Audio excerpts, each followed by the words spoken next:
Morning আমার নতুন আরেকটি ব্লগে তোমাদের অনেক অনেক স্বাগত। আশা করি খুব ভালো আছো, আমিও ভালো আছি।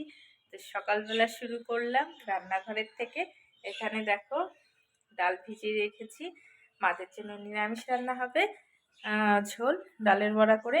আর এখানে বেগুন পোড়া করেছি, দেখলে বেগুন পোড়া করলাম। তো 4টে বেগুন ছিল, 4টে করে নিয়েছি। এখন ভাবছি কি রান্না হবে। তো আমিষ বলতে মাংস তো আনবেই। আর আজকে আমাদের বিবাহবার্ষিকী, এর জন্য সেরকম কিছুই না, জাস্ট একটু খাওয়া দাওয়া বাস। আর সকালবেলা এখন উঠেছি, মেয়ে তো অনেকক্ষণ আগেই মানে উঠে পড়েছিল, ওকে আবার খাইয়ে আমি ঘুম পাড়িয়ে দিয়ে নিচে এসে মাকে পাঠিয়ে দিলাম। তো মা গেছে উপরে, এবার ছেলেও ঘুমোচ্ছে। হ্যাঁ, ছেলে উঠলে পরে ওকে আবার পড়াতে হবে। আর সকালে তো কাজকর্ম জানোই, ঘরটরগুলো একটু গুছিয়ে নিলাম। তো এখন রান্নাবাড়ি করি, দেখা যাক কি হয়। সাথে থাকো, আশা করি তোমাদের আজকের ব্লগটি খুব ভালো লাগবে। তো দেখলে সকালে বেগুনটা পুড়িয়ে নিলাম, বেগুনটাও না মানে 4টে বেগুন। তো একটা বেগুন দিয়েছি বাবাকে, পোড়া কাঁচা লঙ্কা আর তেল, সর্ষের তেল, লবণ দিয়ে দিয়েছি, বাবা মেখে খেয়েছে। আর বাকিটা আমি ভর্তা করে নিয়েছি রসুন পেঁয়াজ দিয়ে। এবার দেখো মা ডাকছে উপর থেকে, পিঙ্কি আসো, দেখো কি কি একটা পাখি উঠতে পারছে না, তা ধরলো, ধরে নিচে নিয়ে এসছে। উঠতে পারছে না পাখিটা, এই পাখিটা অনেকগুলো এরকম। আমাদের পেঁপেগুলো যখন পাকে গাছের, তখন না এই পেঁপে খেতে আসে আর কি। তো ছেলেকে খাইয়ে আবৃত্তিতে পাঠিয়েছি। আর এই যে মেয়ে খুব কান্নাকাটি করছিল, আর মা উপরে ঘরটার গোছাচ্ছিল। ওই দেখো মেয়ে এখন ঘুমিয়ে গেছে, খাইয়ে দিলাম। তো পুরোটা খেলো না। ওর যখন বেশি ঘুম পেয়ে যায় আর খিদে পেয়ে যায় না, খুব বিরক্তি করতে থাকে, মানে খাবার পুরোটা শেষ না করেই ও ঘুমিয়ে পড়েছে। আর এখন একটু বসে আছি ওকে নিয়ে, কারণ শুইয়ে দিলে আবার উঠে যাবে, আরেক ঝামেলা। তো মা পুজো টুজো দিয়ে আসুক, আর তারপরে আমি মাংস নিয়ে এসে মাংস রান্না করব। আবার ছেলে চলে আসবে, এখন বাজে হচ্ছে 12টা 40। তো চলো ব্লগটি দেখতে থাকো, আশা করি তোমাদের ভালো লাগবে। তারপরে দেখো আমার সোনা বাবা চলে এসছে, আমার দাদা আর ছেলে আর কি, আমার ভাস্তা। তো ও খুব দুষ্টুমি করছে, এত কিউট না, ওর কথাগুলো শুনলে বলবে খুব সুন্দর কথা বলে। আর এই যে দুই ভাই খেলছে, আমি বলছি বাবা আসো একটু কথা বলো, ও লুকিয়ে লুকিয়ে দেখছে। তো দুই ভাইয়ের একসাথে যখন হবে প্রথম দিকে খুব মিল থাকে, পরের দিকে না দুজনেই মানে রাগারাগি ঝগড়াঝাটি এরকম করে। ও তো বোঝে না, এবার দাদা ভাই কি করে, ভাই যখন ওর জিনিস নিয়ে এটা একটু নষ্ট করে ও খুব রেগে যায়। তো এটাই ভাই বোনের বা ভাই বলো, এটাই সম্পর্ক, তাই না? এটাই মিষ্টি লাগে দেখতে বা শুনতে, আমার ভাল লাগে। ওরা যখন ঝগড়া করে আমার কি কিউট লাগে শুনতে, আমি ওদেরকে থামাই না, জানো, আমি শুনতে থাকি। আর দেখো মাংস রান্না করব, এদিকে ওরা এসছে। আর এই যে পাখিটা, মা বলল বাইরে থাকলে পরে আবার যদি কুকুর বা বিড়ালে খেয়ে নেয়, তো তার জন্য এখানে রোদ্রুপ আছে, এখানে রেখেছে। আর আমি একটু জল খাইয়ে দিলাম, আর খুব ঠান্ডা লাগছে বোধহয়, আমি এই কাপড়টা দিয়ে ঢেকে দিচ্ছি, দেখা যাক কি হয়। এখন একটু সুস্থ মনে হচ্ছে, যখন নিয়ে এসেছিল না একদম কেমন নিস্তেজ হয়েছিল, এখন একটু এদিক ওদিকে মাথাটা নাড়াচ্ছে, দেখো মনে হয় উঠতে পারবে। কিন্তু যতক্ষণ না ও একা একা উঠতে পারছে ততক্ষণ আমরা ছাড়বো না। আর এই যে আমাদের পাকা বুড়ো দুজন এখানে বসে বসে দেখছে, পাখি ধরতে চাচ্ছে। আর এইদিকে আমার মাংসটা প্রায় হয়ে গেছে কষানো। আর আলু ঘরে ছিল না, আমি আলু ছাড়াই আজকে মাংস করছি। আলু দিলে আমার বেস্ট লাগে, ভালো লাগে। অনেকটা মাংস নিয়ে এসছে, 1 কিলোর মতো। তো আমাদের 1 কিলো মাংস লাগে না, কিন্তু আমি একটু বাড়িতে পাঠাবো। আর এই যে দেখো হয়ে গেছে, আমি একদম শুকনো শুকনো করেছি, গ্রেভি করেছি সামান্য। আর নামানোর আগে কাঁচা লঙ্কা চিড়ে দিয়েছি। তারপরে যে দাদা খাওয়া হয়ে গেছে। আর এই যে আমার পাকু বাবাটা এখনও ওই যে ফিডিং বোতলে দুধ খায়, একটুও ভাত খায় না। কত চেষ্টা করলাম ভাত খাওয়ানোর, ও ভাত মোটে খায় না। এই যে তারপরে বোন চলে এসছে ঘুম থেকে উঠে, এই যে ওকে এখন একটু ফ্রেশ করাবো, তার জন্য জামাটা কিছুতেই খুলতে দিচ্ছে না। এখন আমার সোনা বাবা খাওয়া দাওয়া হয়ে গেছে, চকলেট খেলো, এখনও বাড়ি যাবে 4টার বাসে। তো রেডি হয়েছে, এবার পড়ে গেছে দৌড়তে গিয়ে উঠোনে। তো দাদা একটু ঝেড়ে টেড়ে দিল, তো থাকতে চাচ্ছে, যেতে চাচ্ছে না, কিন্তু ও একা থাকবে না, ওর বাবাকেও থাকতে হবে। এবার দাদা থাকতে চাচ্ছে না, দাদা বাড়িতে যাবে। তাই দেখো কি দুষ্টুমি করছে। ও থাকলে আমার কি ভালো লাগে, বাড়িটা একদম মাথায় করে নেয় জানো। এসে কি সুন্দর ডাকছে পিপি পিপি। আর কোলে আছে আমার কন্যা, তাই আমি ওকে কোলে নিতে পারছি না। আর কোলে নিতে চাইলেই আসতে চায় না, একদমই আসে না। আমি জোর করে একবার নিতে পেরেছিলাম, এই যে যাচ্ছে।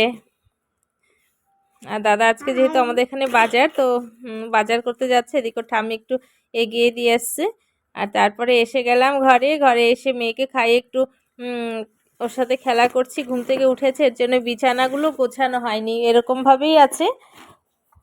আর এদিকে ছেলেকে পড়াচ্ছি, ও একদম পড়ার ফাঁকি দিচ্ছে। আর এই যে বাজার থেকে দেখো 2 রকম কালারের ফুলকপি নিয়ে এসছে, একটা হলুদ, একটা হচ্ছে কি কালার, বেগুনি কালারের, খুব সুন্দর। আর মোবাইলে অতটা ভাল লাগছে না, কিন্তু দারুণ লাগছে। তো আজকে আমার খুব ভাল লাগছে একটা কারণে, সেটা তোমাদের বলবো।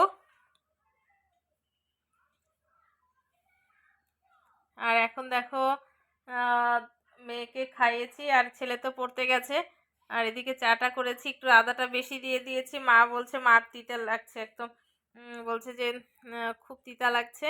আর বাবা এলে চাটা খাবে আবার, তা আমার ঠিকই লেগেছে, কি বলবো। তো আজ আমাদের অ্যানিভার্সারি, দেখো কেক নিয়ে এসেছি। তো এই কেকটা ভাবছি এত ছোট কেক, এত কৃপণ বা যাই খুশি বলো, কিন্তু এটার কারণটা হচ্ছে তোমাদের বলি। এর কারণ কি বলো তো, 26শে জানুয়ারি আমার মেয়ের জন্মদিন গেছে, একটা কেক কাটা হয়েছে। এবার কেক আমাদের বাড়ির কেউ খেতে চায় না, যেহেতু আমি কেক বানাই, বিক্রি করি, তার জন্য আজকে আমি ডিসাইড করলাম আজকে আর একটা কেক আমি বানাবো না, এরকম মানে বড় কেক কাটবো না। তার জন্য এই কেকের আয়োজন, যেটা খাওয়া হয়ে যাবে মুখে মুখে। তো এর জন্য এই ছোট কেকটা কাটা।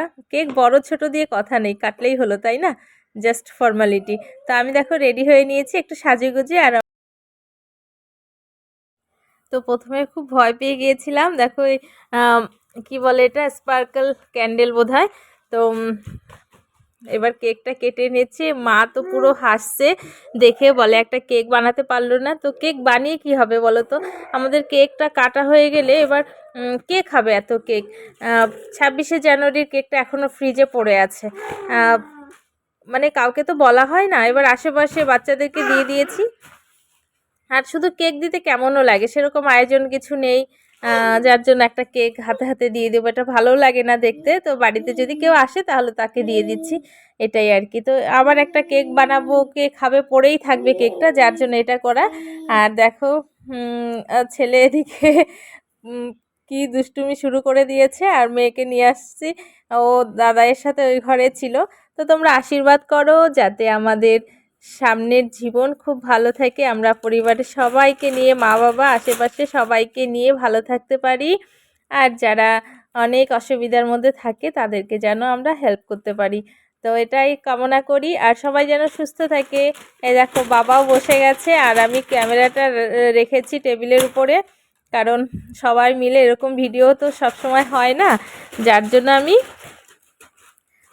মোবাইলটা ওখানে রেখে দিয়ে তারপরে করছি। আর আমার বান্ধবী একটা ভিডিও কল করেছিল, ও দেখে বলছে তুই এত কিপটা যে তুই একটা কেক বানাতে পারলি না। তো কেক বানানোটা বড় কথা না, বললাম যে তোমাদের খাওয়ার লোক নেই, যার জন্য এটা। আর আমার মনে হয় এরকম অ্যানিভার্সারি ফার্স্ট তোমরা দেখলে তো বাজে কমেন্ট প্লিজ করো না। মা হাসছে, আর মা বাবাকে কেক দিলাম না, কারণ মা বাবা তো পিওর নিরামিষ খায়। এবার কেকের মধ্যে তো ডিম থাকেই, যার জন্য। আর আমি মা বাবাকে প্রণাম করছি। মা হাসছে, মা প্রণাম নিতে সেরকম চায় না। আর বরকে প্রণাম করলাম, তো বলছে থাক থাক। আর ছেলে বলছে বাবা মানে যাকে বিয়ে করেছে তাকে আবার প্রণাম করছো, এটাই আর কি। তো বরমশাই কি গিফট করলো সেটা এই যে দেখো, আমার পায়ের নুপুর করেছে, ভীষণ পছন্দ হয়েছে আমার এটা। কারণ কি বলো তো, আমার পায়ের নুপুর এরকম ধরনেরই ছিল আমার, মানে বিয়ের আগে। তো আমি তখন টিউশনি করতাম, তো আমার পায়ের নুপুর ঘর থেকে চুরি হয়ে গেছে। মানে আমি ড্রয়ারে রেখেছিলাম, দুটো পায়ের নুপুরই দেখি, পরে যখন দেখি যে পড়তে যাব, মানে দুটোর একটাও নেই আর কি। এই আর কি, তো মা বানিয়ে দিয়েছিল আর এখন সেটা বর বানিয়ে দিল। এর মাঝখানে একটা ছিল পাতলা ধরনের, সেটা ছিঁড়ে যাচ্ছিল বারবার করে। তো দেখো কি সুন্দর পায়ের নুপুরটা, আমার তো খুব খুব পছন্দ হয়েছে। আর অনেকগুলো কুর্তি নিয়ে এসেছিল, কোনটা আমার পছন্দ, কিন্তু সেই কুর্তিগুলো আমার বেশি পছন্দ হয়নি, মারও পছন্দ না, যার জন্য আমি কুর্তিগুলো ফেরত দিয়ে দিয়েছি। আর এই পায়ের নুপুরটা এনেছে, আমার খুবই পছন্দ হয়েছে, মানে ফার্স্ট টাইম আমি এরকম গিফট পেয়েছি বরের থেকে। ও সব কিছুই আবদার পূরণ করে যথাসাধ্য, আমি যেটা বলবো কোনো সময় না করে না। কিন্তু কি বলো তো, এরকম কিছু একটা পাওয়া না সত্যিই ভালো লাগে, তাই না বলো? তো বর বলছে তোমার পাটা খালি, আমি অনেকদিন ধরে ভাবছি, কিন্তু ডিজাইন সেরকম পছন্দ হচ্ছিল না, তাই ভাবছি আজকে বিশেষ একটা দিন, তো আজকে গিফটটা তোমাকে দিয়ে দিই। তো কেমন লাগলো বলো পায়ের নুপুরটা, তোমরা অবশ্যই জানাবে। আমার তো ভীষণ ভালো লেগেছে দেখো, আর মেয়ে দেখছিল, এর জন্য মেয়েটা আবার দিয়ে দিলাম, ওর ঠাম্মি ওকে পরিয়ে দিচ্ছে। আর পাটা তো খুব জঘন্য, তার জন্য ভাল লাগছে না, জিনিসটা সুন্দর। আর এই যে এদিকে ফ্রাইড রাইস হবে, আর মাংস তো করেছি দুপুরবেলা। তো ভাতটা এখানে বসিয়ে দিয়ে আর মাকে বললাম তুমি একটু কেটে কুটে নাও, আমি মেয়েকে ঘুম পাড়িয়ে এসে আর তারপরে মাকে পাঠিয়ে দিয়েছে আমার বর যে তুমি যাও, পিঙ্কি এসে করুক। তো আমি ফ্রায়েড রাইসটা করে নিচ্ছি, কারণ ছেলেকে আবার খাওয়াতে হবে, মা তো আর মাংস ধরবে না। আর মা এখন না, মার অভ্যেস নেই এগুলো সব করার, মা এখন রান্না টান্না সেরকম করে না, পুজো নিয়েই থাকে, যার জন্য এগুলো সব আমি করে থাকি ঝটপট করে। আর বর একটু ক্যামেরা করে দিল। তো এমনি সময় তোমরা আমাকে এরকমভাবে দেখো না, মানে আমার রান্নাটাই শুধু দেখো, আমাকে দেখতে পাও না। তো আজকে দিনটা সব মিলিয়ে খুব ভালো লাগলো, আর আমি খুব হ্যাপি আমার আমার এরকম একটা গিফট পাওয়ার জন্য। তো বরকে বললাম তুমি কি নেবে, আমি আর ভেবে পাচ্ছি না ওকে কি দেবো। তো সোয়েটার টোয়েটার কিছু একটা বললো, না ওরকম কিছু দেওয়ার দরকার নেই, সামনের মানে এই বছর আমাকে একটা গাড়ি কিনে দিও, বাস। আমরা কোথাও ঘুরতে যাওয়ার সময় না, এখন স্কুটিতে আমরা তিনজন যেতে পারি, মানে মেয়েকে নিয়ে যাওয়া হয় না, যেটা আমার খুব খারাপ লাগে, ওর খুব কান্না করে যাওয়ার সময়। তো এটা আমার ইচ্ছে আছে যে একটা পুরনো ছোট একটা গাড়ি একটা কেনার। তো দেখা যাক এক বছরের মধ্যে সামনের বারের অ্যানিভার্সারিতে আমি যেন একটা গাড়ি কিনতে পারি ছোট মোটো, আমার নিজের ইনকামে। আর এই যে দেখো মাংস আর ফ্রাইড রাইস দিয়ে দিলাম বরকে, আর মা যেহেতু ওর কাছে আছে, মেয়ের কাছে, তো আমি ভাবছি এদেরকে খাইয়ে মাকে বরকে পাঠাবো মেয়ের ওখানে। আর তো কেমন লাগলো ভিডিওটি অবশ্যই জানাবে। আজকের মতো এ পর্যন্তই, টাটা, গুড নাইট, সবাই ভালো থেকো, সুস্থ